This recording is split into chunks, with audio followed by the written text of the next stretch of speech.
Don't know about you, but yet again, this week has felt like a strange one. I'm sure most of us started the week wondering what Boris was going to tell us in his roadmap to lead us out of lockdown. We might have been wondering when will the schools go back, or when can we see more of our friends and family, or maybe even when will the pubs be open again. Well, we may now have our answers, or we may have more questions. We now know that there are plans in place, but it doesn't stop us from doubting our leaders at times or not trusting what it is that they have to say. Not much feels definite or certain at the moment, does it? On Monday night, the plans were always echoed with, as long as the data allows. The older I have got, the more I've realised that I quite like a plan. I like to know what's going on and what I'm going to do in my day.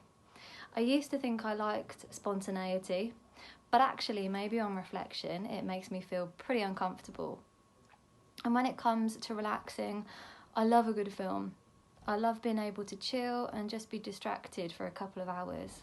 I can't lie, I do like a good Disney film or a rom-com, but I also really like the films that keep me on the edge of my seat trying to guess what's going to happen next. But where you will see me at my most frustrated or annoyed is when you watch a film that's had you hooked and invested all the way through, but has some sort of cryptic ending which doesn't give you any answers. You have no idea how things have been left, and to be honest, you'll probably have more questions than answers at the end. I won't give any spoilers, but a classic example of this for me is Inception. I get so frustrated when I don't know enough about what's happening.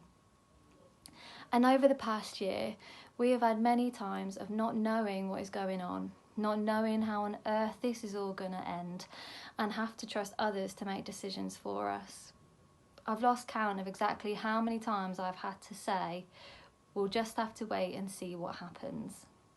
And often when that's been said, it's said with a negative edge. But now we've been given a little bit more clarity, and I wonder how that has made you feel. Many times over the past year, I've struggled to trust or be hopeful and content in decisions being made on our behalf. And all of this can leave us feeling unsure on who to rely on and where to place our trust. The good news through all of this is that our all-knowing, all-powerful God is above it all. Nothing can part us from his power and love.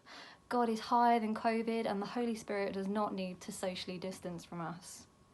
So in all of the uncertainty, let us remember that God is never in doubt. He's always there. He goes before you and he knows what is to come. He is a good, good God. In Psalm 31:19 from the Passion Translation, it says, "Lord, how wonderful you are. You have stored up so many good things for us, like a treasure chest heaped up and spilling over with blessings, all for those who honour and worship you. Everybody knows what you can do for those who turn and hide themselves in you." And Psalm 100 verse 5 says, "For the Lord is always good and ready to receive you. He's so loving that it will amaze you, so kind that it will astound you, and he is famous for his faithfulness towards all." Everyone knows our God can be trusted, for he keeps his promises to every generation.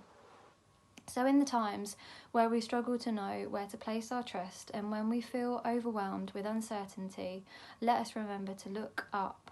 Look up and know that the Lord is kind, that he is generous, he is faithful, he is powerful, he is all-knowing, and he will never ever leave your side. And he can always be depended on. This week, I've been reminded of the song "The Goodness of God," where some of the lyrics say, "I love your voice. You have led me through the fire. In the darkest night, you are close like no other. I've known you as a father. I've known you as a friend. And I have lived in the goodness of God. And all my life you have been faithful. And all my life you have been so, so good. With every breath that I am able, oh, I will sing of the goodness of God." So when we have those moments where the darkness creeps in, my prayer is that you know the goodness of God, that you can look around you and you can see great examples of God's goodness, that you remember how good God has personally been to you, and that you know that his heart is always for you and never against you.